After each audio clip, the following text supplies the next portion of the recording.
Hey, what's going on? You know who it is. You know what it is. All right, you guys, peep game. All right, so they just recently wrapped up season 1 of Power Book 3, Raising Kanan, which tells the story of the upbringing of the Kanan character that was played by 50 Cent. Basically, how he went on to become, you know, the ruthless character, Kanan.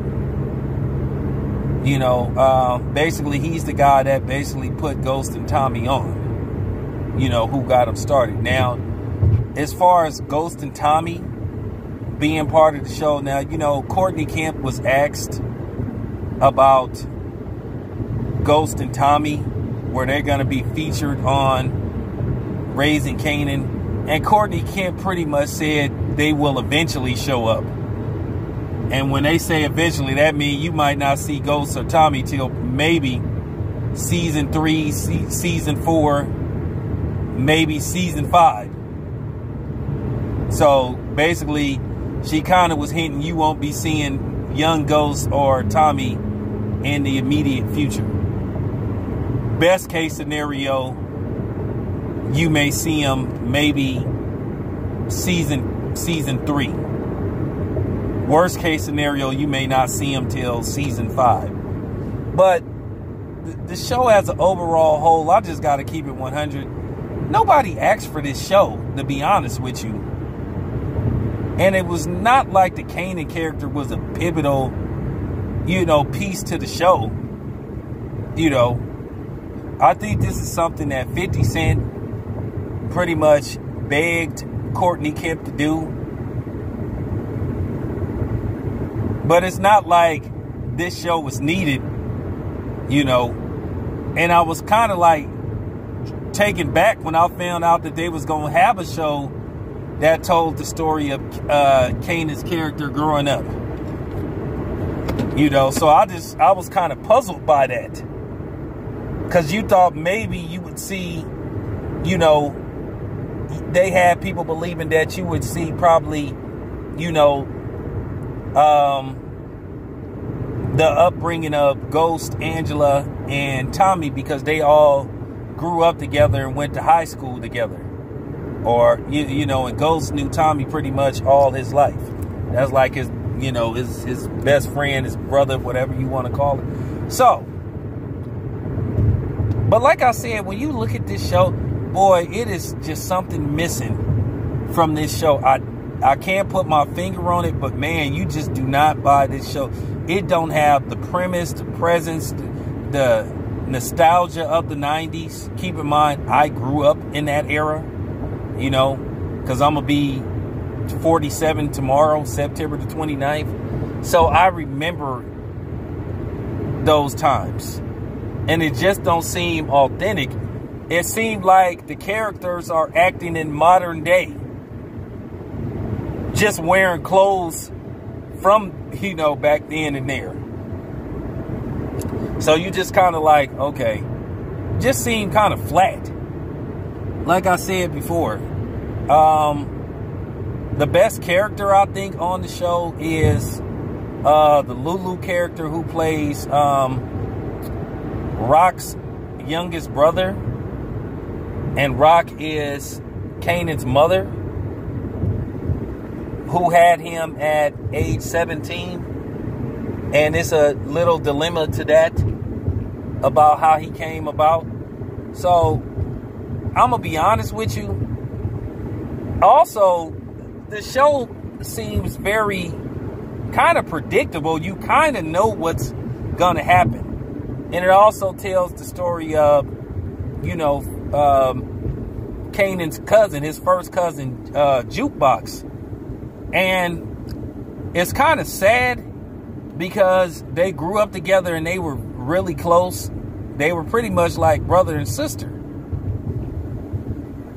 And the thing, how easily, you know, 50 Cent's character murdered Jukebox. But at the same time, I understand she was trying to kill Tyreek. And it's kind of funny that they even got put in that situation.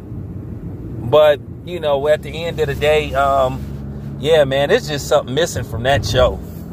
I mean, some of the characters are just like really flawed. Now, like I say, the Lulu character, he's cool, but the older brother named Marvin, I mean, my God, I mean, he is just a super fuck up. And then you kind of look at the season one finale, where it appears that the character Jukebox snitched on their father. Then all of a sudden you have this little storyline like towards the quarter end of the show, where dude basically make this, you know, the Kanan character cook up this super crack that basically kills anybody. Oh, that, I mean, it's just kind of absurd when I'm like, man, is you serious? So it's just kind of funny when you think about it.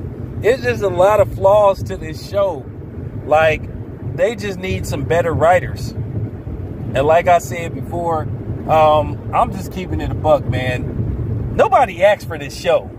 No, I didn't ask for it.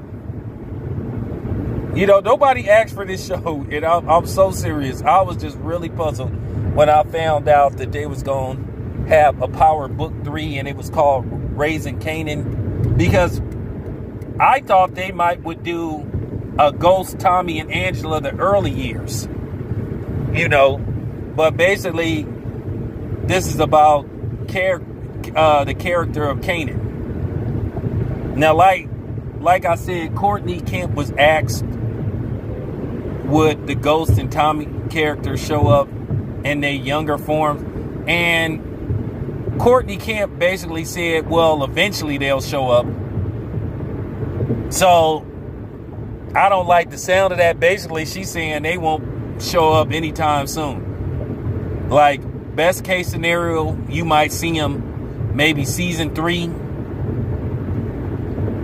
Worst case scenario, maybe season 4.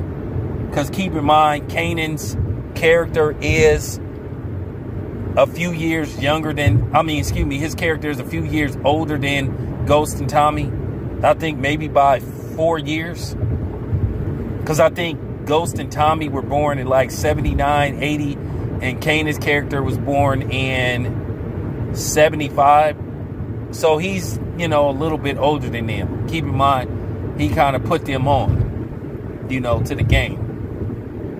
But yeah, it's just that the presence of this show, like I said, I just don't feel that 90s nostalgia. Just don't feel it. And I'm not hating. Because I know some people, you just hate, man. And like I said, that word is used far too much. I'm critiquing the show, which I have a right to do.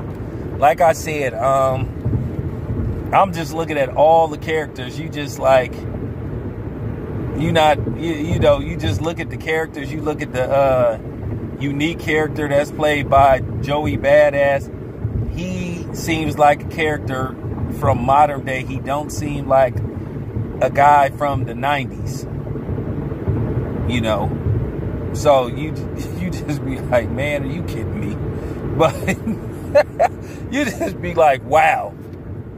And I know he's a New Yorker and all that kind of stuff. I know he's from Brooklyn and stuff. So, and like, you trying to get into these characters. But it's just like, it is just something missing from this show.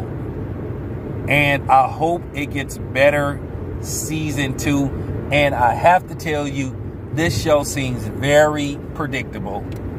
You kind of almost figure out what's going to happen with Kanan and, you know, the cop character who happens to be Kanan's father, who is dying of leukemia, who basically needs a bone marrow transplant.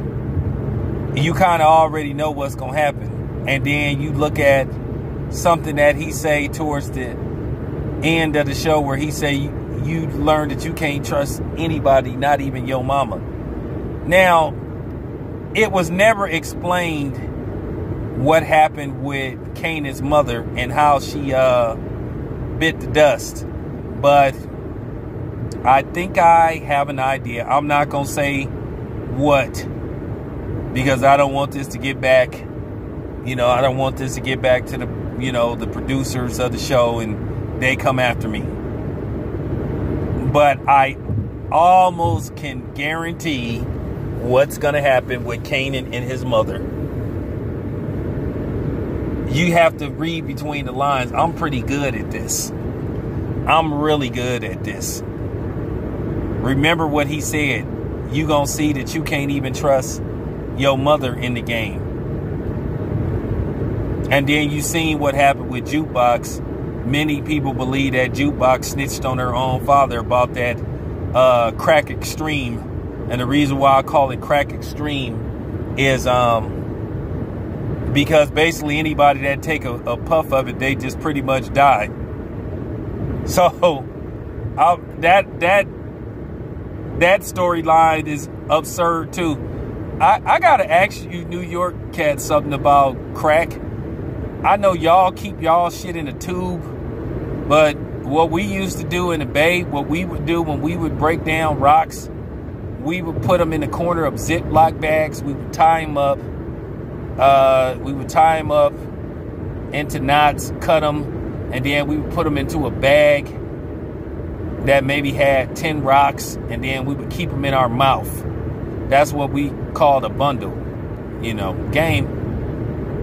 I told you, man, I'm really from these Oakland streets. But yeah, nevertheless, man, yeah, this show is just missing something. Nevertheless, let me know what you think. This is your boy Town Biz. I am out.